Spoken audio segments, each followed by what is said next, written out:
Have you ever opened your freezer and been horrified by what you have seen? Whether it's the ground beef you bought 1 year ago that's still staring you in the eyes, or is it the dirt? Like when you pull out the frozen pizza and you're like, oh my gosh, who spilled jam all over the freezer? I don't even have jam in the house, but somehow there's jam in the freezer and it's everywhere and it's sticky and there's like things, you know, the things, that may have happened to me recently. So today I invite you to come with me. We're gonna do a freezer clean out, clean, organize, and we might do a little bit of cooking as well. So join me as we try to get our lives together, one freezer drawer at a time. The truth about to be revealed.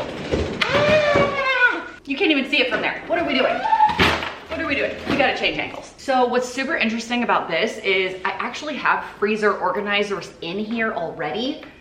They're just buried all under all of the stuff. So clearly we have too much stuff. I'm trying to figure out the best way to organize this. Eat everything and then clean, or pull everything out and clean it and eat it when it's on the counter.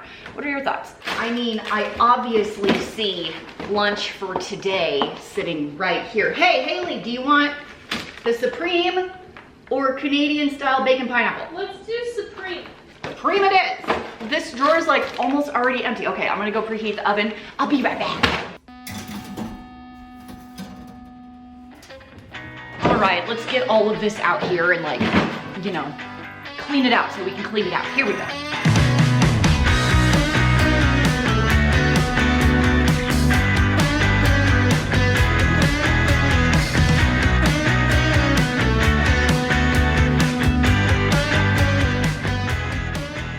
What was that? You couldn't stop staring at my awesome leggings? You wanna know where you can get some too? Well, I am here to tell you, thank you to Halara for sponsoring today's video. So check it out. When Halara first reached out to me, I was so excited because I have seen their ads all over Instagram, all over Facebook, and their office looking legging pant, their joggers, the dress looked so flattering on all these body types, and the price point's pretty legit, like $30 leggings. That's pretty good in my book. I like to pay $30 for leggings, so I was thrilled to be able to order a ton of products.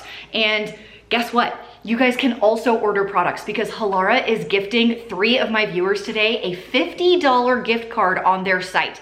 All you have to do to enter the giveaway is like this video, subscribe to the channel, and leave me a comment down below saying anything about the legging that you want. Leave that in the comments and you'll be entered for the $50 gift card. Winners will be announced in about a week or so. If you want to go onto their website now, I will have that link down below and you can use my code FRUGAL15, that's FRUGAL15, to get 15% off your entire order at any time. All of the products that I am wearing in today's video will be down below in the description box. All the links will be there so you can shop exactly what I am wearing. One of my favorite things about Halara is the price point. Their goal is to deliver top quality products at a fair price. Like I said, $30 leggings, amazing. The fabric of all of these has been selected because of the softness, stretchability, and comfortable yet breathable feel, while also remaining durable. And yes, the most important part, they are not see-through. There's an extremely wide size range, so whatever your size is, you'll most likely be able to find one that will fit you. They have huge options as far as color choices, so I was able to pick my favorite colors for my products, and you can pick your favorite colors as well. Their pre-Black Friday deal has already started. It's the Cloudful 3.0. Leggings are only 24 doll hairs. My favorite item is the Cloudful Air Fabric high-waisted drawstring side pocket plain full-length joggers. Woo! That is a mouthful. They go with everything. You can dress them up, dress them down, and you can work out in them. I also wanted to try out the Backless cutout twisted side pocket dress. I think the color is spectacular. It's fantastic. I also tried the yoga tank top in black. I thought would look cute paired with some skirts or something. I got the high-low Ruffle 2-in-1 regular maxi skirt in this beautiful mineral blue. This is a size small. And I was also looking for a white skirt, so I tried out this high-waisted mesh side pocket casual skirts, and I was really excited to try on the green trouser legging. I got a small. They fit perfectly. They're super wide leg. I think I could totally rock these at a conference and feel like I'm wearing pajamas. Remember, if you want to get that gift card, 3 winners for a $50 gift card from Halara who are awesome enough to provide that for you guys. Like this video, subscribe to the channel, and leave me a comment down below telling me what's your favorite outfit, what's your favorite color, what would you buy if you were to win. And also, if you want to just go shopping anyway, you could use the code FRUGAL15 for 15% off your order at Halara.com. First link down below in the description box. Thanks to them. Now let's get back to more cleaning up the kitchen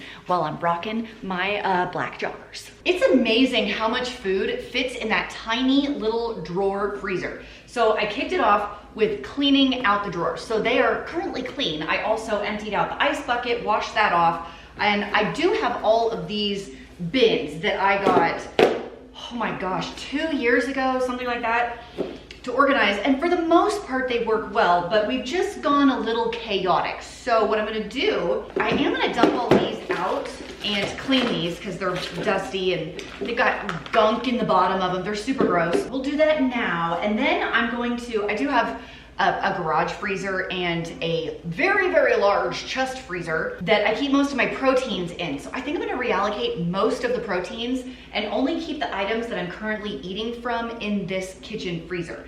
Does that make sense in your brain? I feel like it makes sense in my brain. And as I do this, we will create a meal plan so we can utilize what is here. Commence operation cleaning the bins. I think I got these at Costco. I'm sure you can get them on a place like Amazon. If I find some, I'll link them below.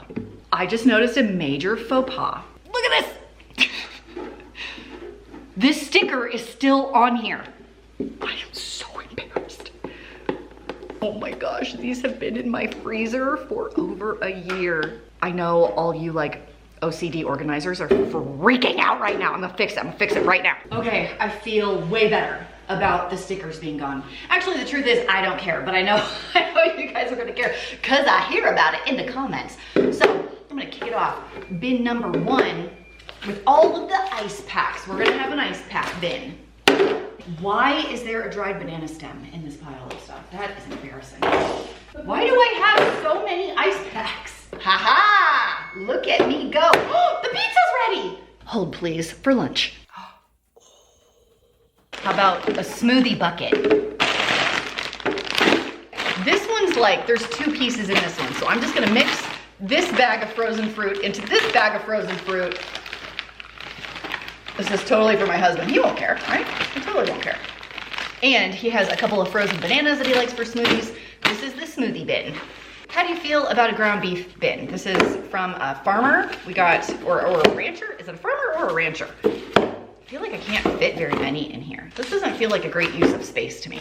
I mean, I guess I could keep that many and I'm gonna reallocate the rest to my basement freezer where the rest of the stuff is. Okay, I only have 4 more bins left. I feel like it would be good to do one that's packaged food. Did you guys pick this up at Costco when it was $6? These are fantastic.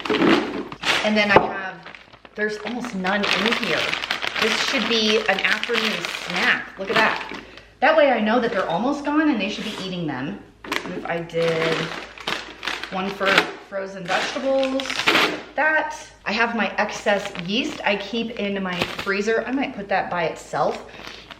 In fact, I might use some of this today and make bread. In fact, we are gonna make bread. I'll put that at the end of this video, so hang around. A couple of forager bowls. I guess we could put that in, I don't know, maybe this one over here. I made a video a few years ago where I recreated daily harvest stuff at home. I'll leave that video below if you've never seen it, but I ended up with some credits and I tried some stuff. My husband tried these and he was like, don't ever buy these again.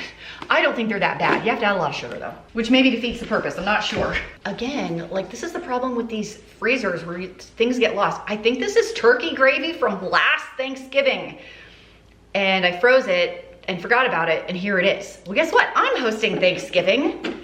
This is gonna be like a use it up bin, this one, because I also have this shredded pork right here, shredded pork tacos on the meal plan now. And along with my Mookie Mommy's salmon rice bowls is on the menu plan as well. It's gonna be delicious.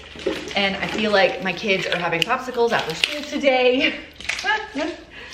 That's embarrassing. You guys ever had one of these pickle pops? Pickle ice pops, pickle juice, super good. All right, let's see if we can fit these back into the freezer. Good luck to me.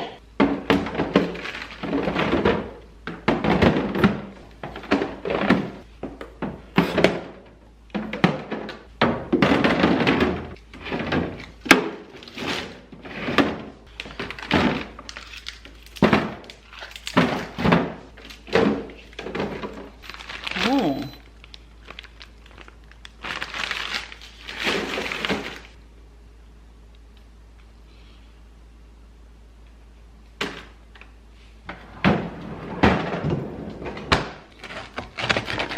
So check it out. After going through this freezer, we're totally making bread. I'll get to that in 2 seconds.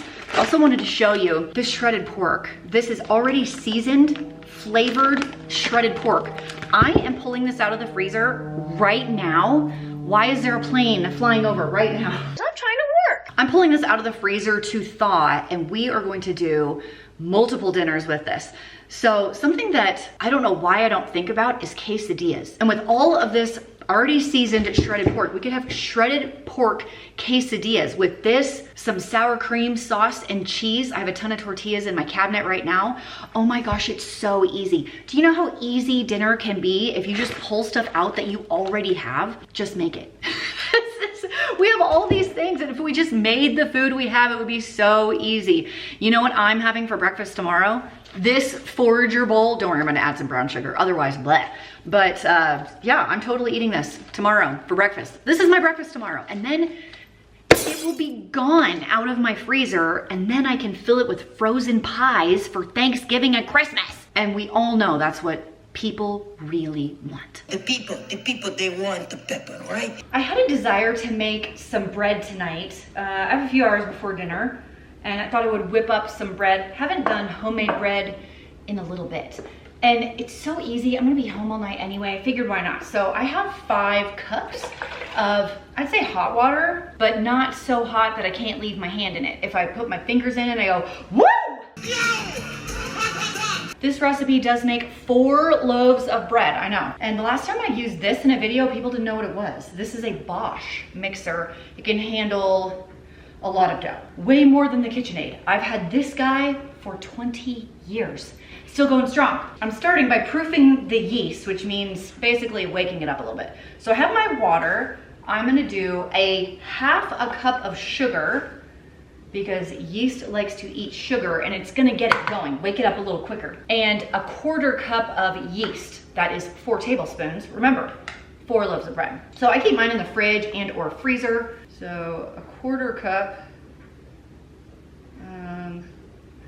ish. We'll go and put that in and let it sit 5-10 minutes, you know, give it a chance to wake up, and we'll be back in just a sec. Now that my yeast has sat here for 10 minutes, it's very bubbly, and I'm gonna add the rest of my ingredients. I have 4 tablespoons or a ¼ cup of oil, whatever kind you want. You use melted butter, coconut, avocado, olive, whatever. I have 4 teaspoons of salt, so sprinkle that in. And 10 to 12 cups of flour. I am just using a white bread flour today. I've also done this with a whole wheat flour, all-purpose flour. It's all fine. I've never done a gluten-free flour, so I could not say. But I will start it with about, I'm gonna say 5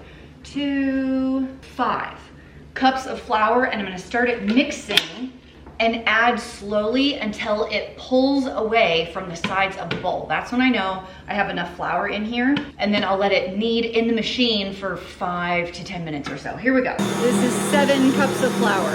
This is 9 cups of flour. 10 cups, that is what I'm looking for. So I have a huge bowl with some oil at the bottom of it, and I'm gonna try and transfer this dough into here, and the best way to do that is with oiled hands. So I will put some of this oil on my hands and try and get this all moved over. It will rise in this bowl. It really depends on how warm your house is. About an hour, at least until it's doubled. If you live in a warm climate, it could be as short as 30 minutes. I don't live in a warm climate, so mine tends to take longer. And I know it's gonna look a little sticky right now, but after it rises and we punch it down, it'll be the perfect texture. It's particularly sticky today. All right, now that it is all in there, I'm gonna give it a flip so it's totally covered in the oil.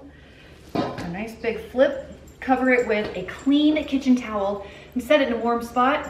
Set your timer for an hour. I'll see you then. We are at supreme risage. Okay, now I need to put this into 4 loaf pans with a floured counter. So clean counter, clean hands, a little bit of flour here. Here we go. So this part doesn't actually take very long. It just makes a little bit of a mess. That feels pretty good. So I'm just pushing all the extra air out of it. 4 loaves is what we're ending up with. And I already sprayed my loaf pans over here. So these loaf pans are not your standard loaf pan size. You'll notice they're very long and thin. I prefer that. I feel like they cook really well. They fit in sandwich baggies better. And I'm gonna try and eyeball this dough ball into 4 even-ish pieces. I'm not selling them at a bakery, so they don't have to be perfect. All right, now that I have 4 sections, I literally do nothing special. I kind of try and shape it a little bit into a bread-looking form. I think I need a little more flour. I don't even like crimp the bottom or make a seal on the bottom. It's that simple. Like I said, is it perfect? No. Will it taste delicious? Yes. Just gonna leave these right here, put the towel on top, and the second rise is always faster than the first one. So I'm gonna preheat my oven right now to 375. These will rise about 20 to 30 minutes and then we'll bake. Pull the bread out of the oven and put some butter on it, let it melt all over, and sprinkled it with just a little bit of kosher salt. Oh my gosh, it's beautiful. I will let it cool in the pans for about 5 minutes and then move it to a cutting board. If you have a bread mixer of some kind, I highly recommend trying this sandwich bread. It's so delicious. I'm telling you, you cannot go wrong. And of course, if you don't have a bread machine of any kind, you can always do my no knead artisan bread. It's like 3 ingredients, no kneading, just an oven, a bowl, a couple of ingredients, easy peasy. I'll leave that video down below. Thank you so much for hanging out with me today. I'll see you in the next one. Bye.